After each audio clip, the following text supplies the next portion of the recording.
오늘 설교 본문은 하나님은 어떤 분이신지를 세 가지로 이렇게 말씀하고 있습니다.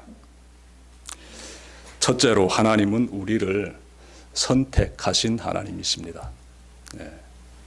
둘째로 하나님은 우리를 도우시는 하나님이시고요.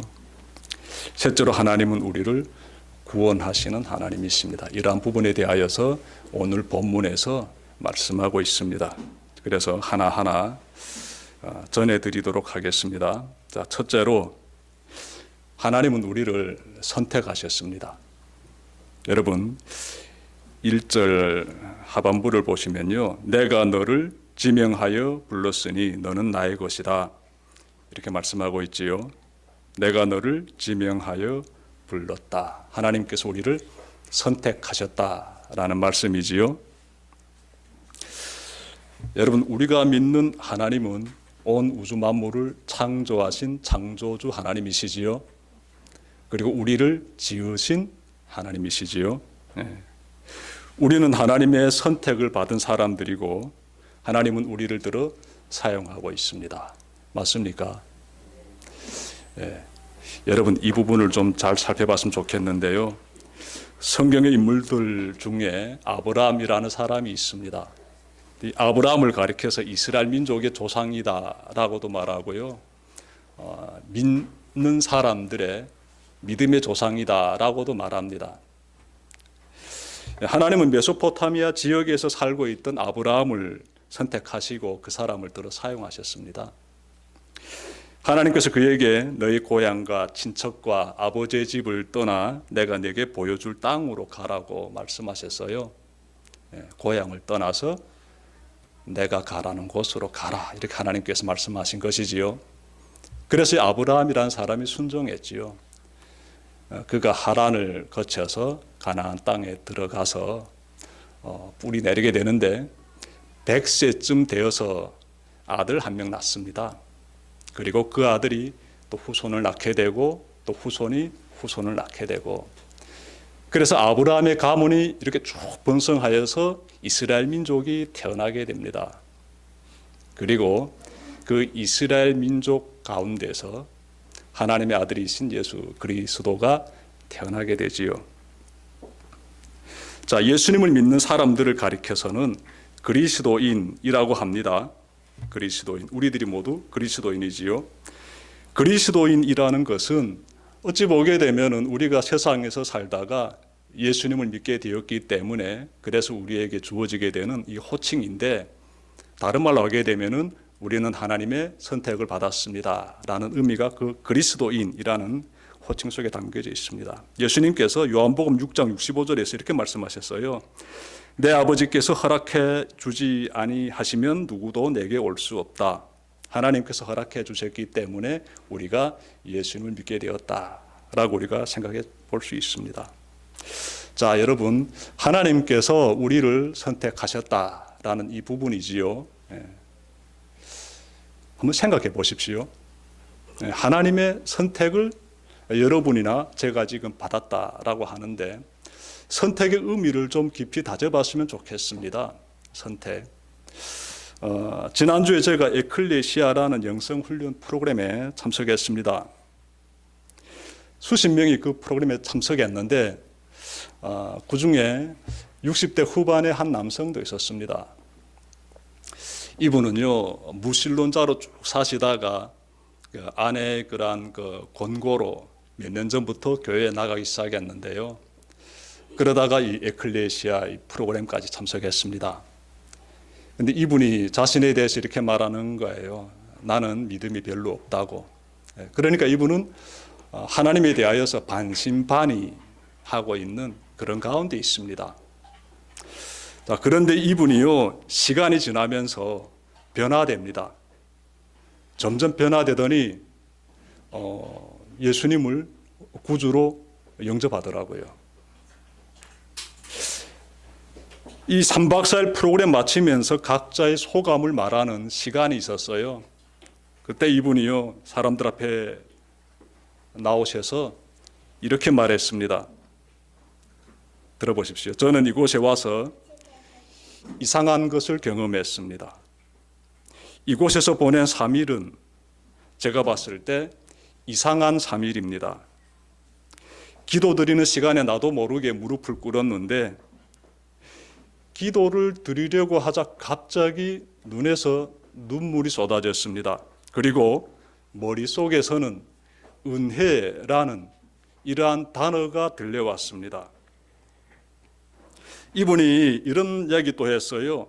저는 무신론자로 쭉 살았는데 지금 와서 깨달은 것은 그때에도, 즉 하나님을 믿지 않고 살았던 그때에도 성령님께서 저와 함께 하셨음을 저는 깨닫게 되었습니다 라고 말하더라고요. 그러면서 끝으로 다음 프로그램이 진행될 때는 섬기는 사람으로 오지 않고 섬김을 받는 사람으로 오지 않고 섬기는 사람으로 오겠습니다 라고 자신의 그 결단도 이렇게 표시하더라고요. 지금까지 무신론자로 살아온 분이 예수님을 믿고 새 출발하는 이런 모습을 보면서 이분도 하나님의 선택을 받았음을 확인할 수 있었습니다. 하나님께서 이 모습을 얼마나 기쁘게 바라보셨겠습니까? 하나님께서 그분을 향해 이렇게 말씀하실 것입니다. 오늘 본문에서 나왔듯이 내가 너를 지명하여 불렀나니 너는 나의 것이다. 네. 우리 모두는 하나님의 선택을 받았다라는 이 큰 정말 감사와 또 자부심과 긍지감 우리가 지금 간직하고 있는데요. 정말 무신론자가 예수님을 영접하고 은혜 받는 그 모습을 보면서 이분도 하나님의 선택을 받았구나라는 생각을 제가 가졌어요. 그러면서 한번 이런 질문 가져봤습니다. 하나님은 특정 사람들만 선택하실까? 하나님은 특정 사람들만 선택하실까? 왜냐하면 믿지 않는 사람들이 세상에 꽤 많거든요. 자, 좀 더 예를 들어 말씀드리면 구약 시대에는 이스라엘 민족만을 하나님이 선택하시고 신약 시대에는 예수 믿는 사람들만을 선택하셨는가? 그리고 이 시대에는 역시 마찬가지로 예수 믿는 사람들만을, 즉 특정인들만을 하나님께서 선택하셨는가? 하나님이 그런 분이신가? 이런 질문을 가져보게 됩니다. 어떻습니까, 여러분들? 과연 그럴까요? 하나님은 온 인류를 선택하셨지요. 성경 보게 되면 잘 나와 있습니다. 하나님께서 그 아브라함을 선택하실 때 이런 말씀하십니다. 땅의 모든 족속이 너로 말미암아 복을 얻을 것이다.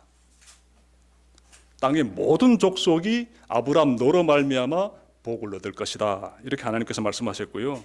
그리고 이스라엘 민족을 선택하신 그 이유에 대해서도 성경에서 발견할 수 있는데 내가 또 너를 이방의 빛으로 삼아 나의 구원을 베풀어서 땅끝까지 이르게 하리라 이렇게 말씀하고 있습니다.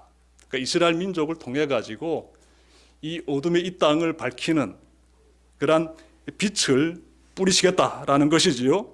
구원을 이 땅 가운데 땅끝까지 이르게 하겠다라는 것이 하나님의 의지이고 하나님의 뜻이지요. 그래서 우리가 말씀 가운데서 하나님은 특정 민족이라든지 특정 사람들에게만이 구원의 빛이 되시고 그들만 선택하셔가지고 구원하시는 것이 아니라 온 인류를 선택하시고 온 인류를 구원하길 원하심을 깨달을 수가 있습니다. 예수님께서도 제자들에게 이렇게 말씀하셨지요. 모든 민족을 제자로 삼으라 이렇게 말씀하셨고요. 사도 바울도 하나님은 모든 사람이 구원받아 진리를 아는 데 이르기를 원한다라고 말했습니다. 명확합니다. 하나님은 온 인류를 선택하셨어요. 온 인류를 구원하시기로 하나님께서 뜻하셨습니다. 자, 그런데 여기에 중요한 한 가지가 있습니다. 하나님의 선택은 온 인류를 향하는데 하나님의 선택에 대한 인간의 화답이 필요합니다. 인간의 화답. 하나님의 선택을 받았다고 하여 모든 사람이 다 구원받는 것은 아니었습니다. 하나님의 선택과 하나님의 그 구원을 우리가 거절할 수도 있다는 것이에요. 요한계시록 3장 20절 이렇게 말씀하고 있습니다. 내가 문 밖에 서서 두드리노니 누구든지 내 음성을 듣고 문을 열면 내가 그에게로 들어가 그와 더불어 먹고 그는 나와 더불어 먹으리라. 우리 마음의 문 밖에서 하나님의 문을 두드리는데 내가 끝까지 마음을 꾹 닫고 있다라면은 나는 구원받을 수 없고 하나님은 내 안에 들어올 수 없다라는 그런 의미가 이 속에 담겨져 있지요. 그래서 전지전능하신 하나님이시고 만물의 주가 되신 하나님께서 우리 마음의 문 밖에서 우리를 부르시며 우리의 화답을 기다리고 있습니다. 우리를 선택하신 하나님은 강압적으로 우리와 관계를 맺지 않으신다는 것이지요. 하나님과 관계를 잘 맺을 때 우리가 하나님의 그 은혜 가운데서 구원받게 되지 않겠습니까? 이 관계가 너무나 중요하지요. 내 마음의 문을 열고 하나님을 내가 영접해야, 그래야 하나님의 자녀가 되는 것이지요. 신분의 관계가 명확하게 구성이 되는 것이지요. 성경 보게 되면 하나님은 모든 사람을 선택하셨지만 인간이 그 부분에 대해서 어떻게 화답하는가에 따라서 내가 하나님의 자녀가 될 수 있고 구원받을 수 있고 아니면 구원받을 수 없다라는 것 우리가 좀 살펴봤으면 좋겠습니다. 앞서 제가 말씀드렸던 그분의 간증에서도 알 수 있듯이 하나님은 그분을 강압적으로 예수 믿게 하지 않으셨습니다. 그분도 대한민국에서는 고위직에서 공무원으로 일했던 사람이에요. 그래서 굉장히 무신론주의적이고 현실적인 사람입니다. 공부도 많이 한 것 같아요. 그런 분이 3박 4일 동안 이렇게 예수님을 마음 가운데 이렇게 영접하게 되는 그 모습을 저는 아주 가까이서 지켜봤습니다. 그래서 이분이 마음을 열고 무릎을 꿇고 하나님 앞에 엎드려서 기도드리려고 할 때 그때 하나님께서 그 마음을 열었을 때 임하셔가지고 완전히 변화시키는 걸 제가 옆에서 경험했습니다. 하나님 이 순간도 예수님을 불신하는 사람들의 마음 밖에 머무르고 계시면서 언제든지 마음을 열고 영접하기를 기다리고 계십니다. 기다리고 계세요. 이제라도 하나님 앞에 무릎을 꿇고 마음의 문을 열면 비로소 하나님은 그 사람의 그 마음에 들어오시고요. 그 사람은 하나님의 임재를 경험하게 됩니다. 하나님의 임재.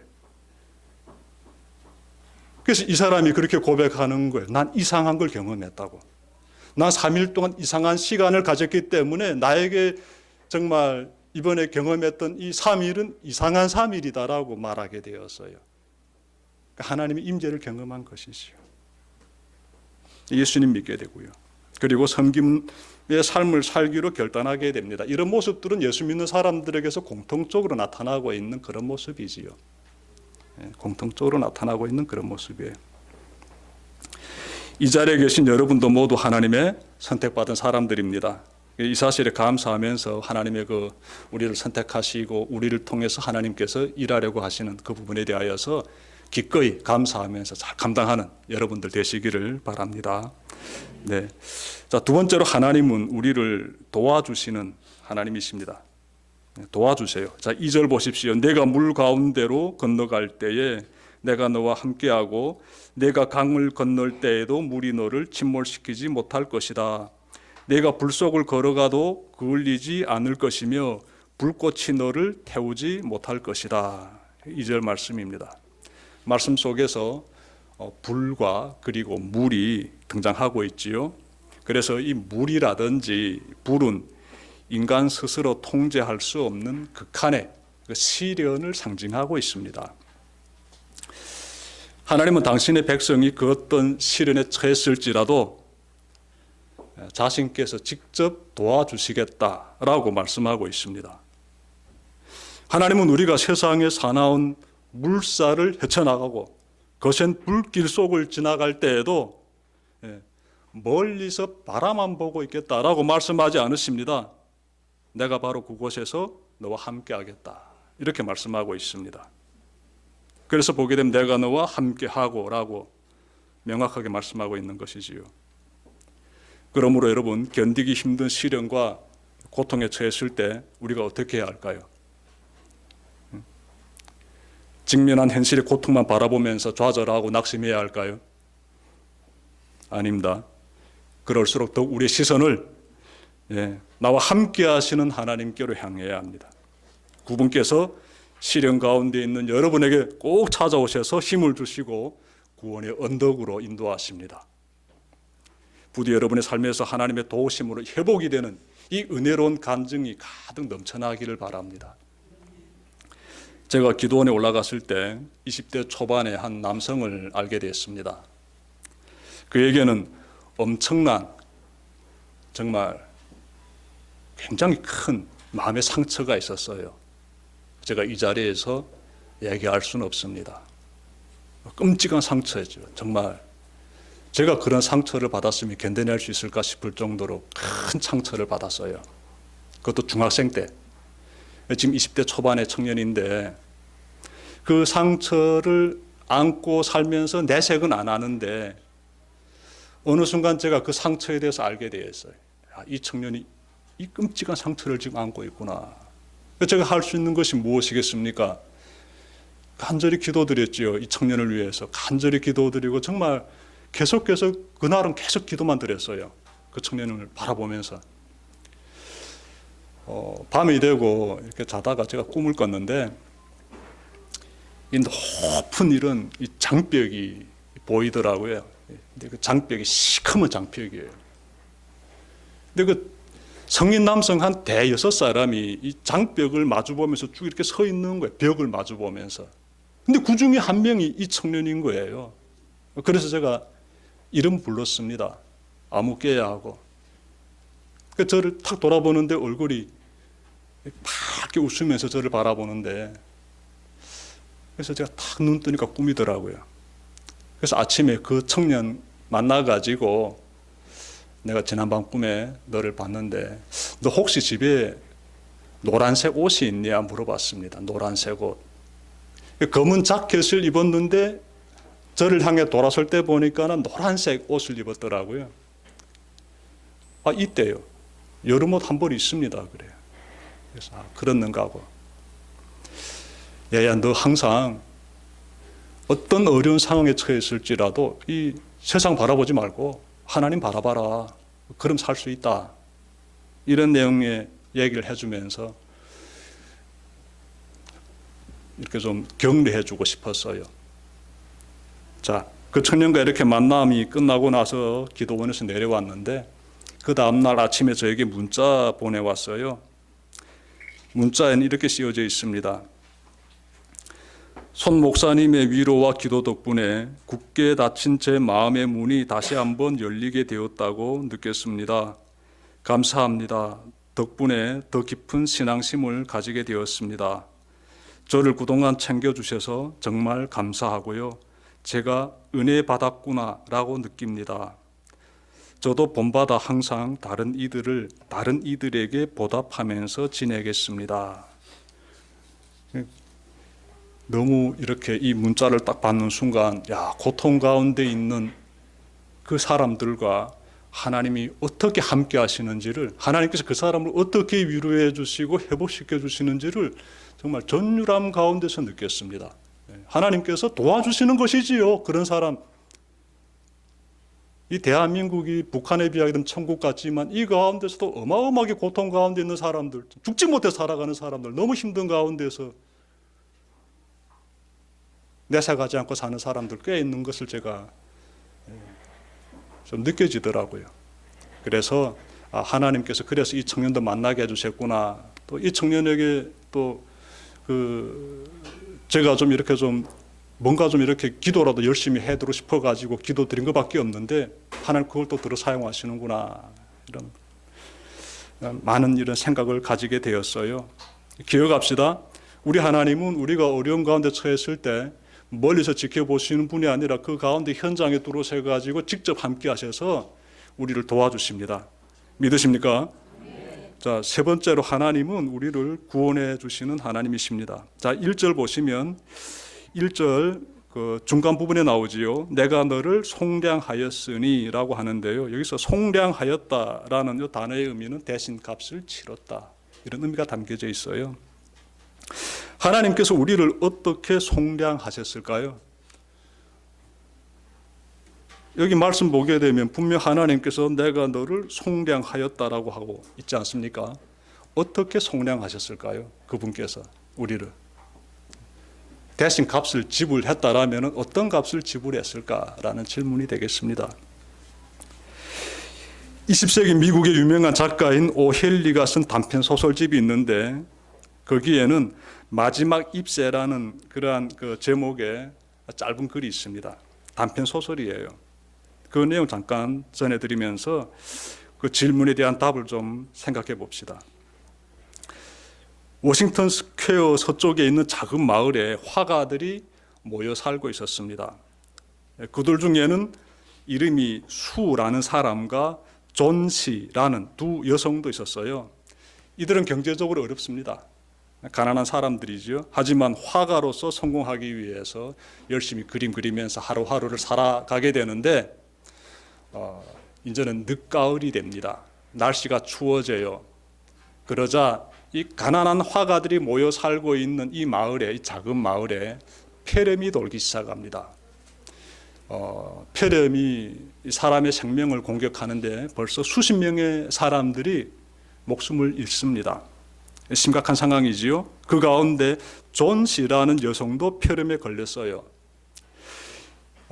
그녀를 검진한 의사가 친구에게 이렇게 말합니다.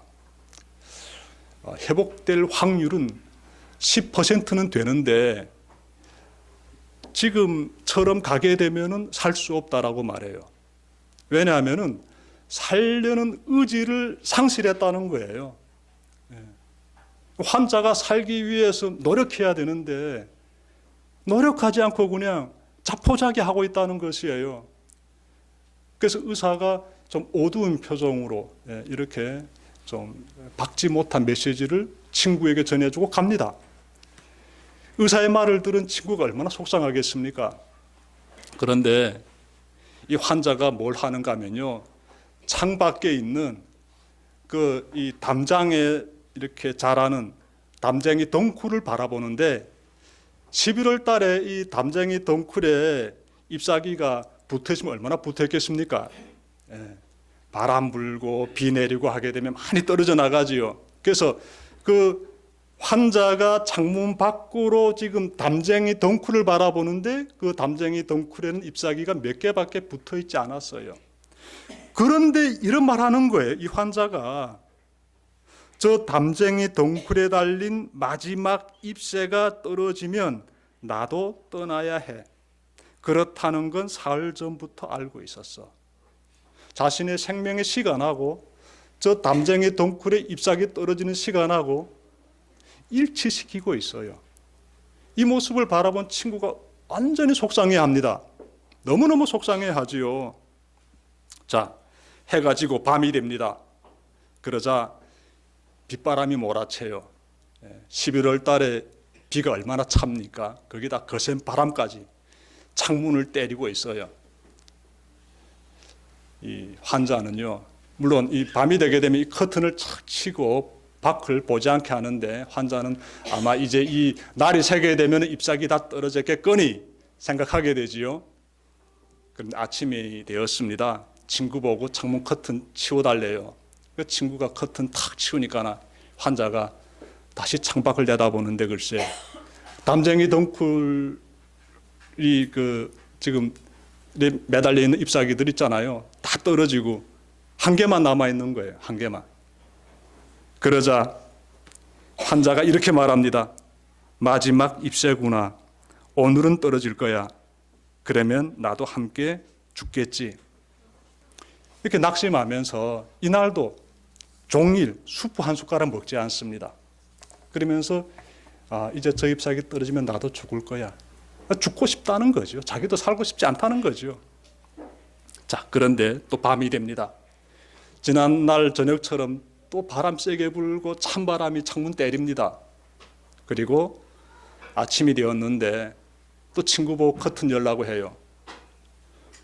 커튼 열었는데 글쎄 그 담쟁이 덩쿨에 붙어있는 그 잎사귀 한 개가 밤새도록 떨어지지 않고 또 붙어있는 거예요. 그러자 이 여인이요, 갑자기 순간적으로 살아야 되겠다는 결심을 품게 돼요. 이렇게 말합니다. 어떤 알 수 없는 힘이 내가 얼마나 못되게 굴었는지를 알려주려고 저기에 저 마지막 잎새를 남겨둔 거야. 죽기를 바라는 건 죄악이야 라면서 살고자 하는 의지를 이렇게 회복하게 돼요. 불태우게 됩니다. 그러면서 수프를 달라고 내가 먹겠다고 그래요. 그래서 여성은요 이때부터 회복이 되기 시작해요. 그런데 아래층에 살고 있는 배어먼, 이름이 배어먼인데 배어먼이라는 늙은 화가가 급성폐렴으로 사망하는 일이 생깁니다. 사실 이 배어먼이 이 사람이 지난 이틀 전에 찬바람 세게 불 때 밖에 나가가지고 이 사람이 나이 많은 연로한 가운데 건강도 시원치 않은 사람이 그 비를 맞으면서 그 바람 맞으면서 담벼락에다가 나무 잎사귀 하나를 그린 거예요. 담쟁이 덩쿨 잎사귀를 정성껏 최선을 다해가지고 그린 거예요. 딱 진짜처럼 그린 거예요. 그리고 돌아와가지고 급이 맞았기 때문에 그만 폐렴 걸려서 면역력이 워낙 약한 노인인지라 며칠 만에 숨거둔 거예요. 그러니 이 배어먼이라는 사람은요, 이 한 여성을 살리기 위해서 자기 위층에서 살고 있는 젊은 화가를 살리기 위해서 자기 생명을 던진 거예요. 자기 친딸도 아니라고요. 그냥 안쓰러워 가지고 따뜻한 애정을 가지고 젊은 화가들이 열심히 꿈을 위해서 그림 그리고 있는데 폐렴 걸려서 저렇게 쓰러져 있으니까나 담쟁이 덩쿨 잎사귀 그것이 도대체 무엇이기 때문에 자기 생명을 연결시켜 가지고 그렇게 하고 있느냐, 너무 안타까워 가지고 그 마음을 가지고 급이 맞으면서 나가서 그림 그린 것밖에 없어요. 그리고 자신은 생명을 그냥 바치는 거지요. 이런 모습 보게 되면은 정말 우리가 하나님으로부터 얼마나 소중한 존재인지를 살펴보게 됩니다. 배어머니 그 여성을 위해서 자기 생명을 바쳤잖아요. 그 정도로 이 존스라는 여성은 굉장히 소중한 여성이 되는 것이지요. 이 배어먼이라는 사람에게 이 화가는 내 친딸은 아니지만 너무나 소중한 존재다라는 것이지요. 설명이 필요 없습니다. 그 자체로서 모든 것이 다 입증이 되지요. 하나님께서 우리를 위해서 자신의 아들 예수 그리스도를 희생시키셨다. 예수가 우리의 죄를 대신 깨끗하게 씻어주시기 위해서 십자가에서 피를 흘리셨다. 죽임 당하셨다. 라면은 그 정도로 우리가 어떤 존재가 됩니까? 굉장히 존귀한 존재가 되지요. 굉장히 보배로운 존재가 되지요. 그래서 이 부분에 대해서 이사야서 43장 4절에서도 말씀하고 있습니다. 우리가 어떤 존재다? 하나님 보시기에 굉장히 존귀하고 굉장히 보배로운 존재다라는 것이에요. 어느 만큼? 자신의 아들을 희생시키실 만큼이라는 거예요. 그 대가를 치러주신 것이지요. 그렇게 우리를 속량해 주신 것입니다. 얼마나 감사합니까? 나의 가치가 이렇게 귀한지를 모르고 살았지요. 하나님께서 우리를 이렇게 구원해 주셨다는 사실 마음에 잘 새기시고 정말 사순절의 마지막 한 주인데 더욱 주님을 바라보면서 받은 은혜의 가치를 기억하면서 나와 함께하고 있는 사람들이 얼마나 존귀한 존재들인지를 또한 기억하면서 함께 믿음의 삶을 잘 살아내는 여러분들 되시기를 바랍니다. 기도드립시다.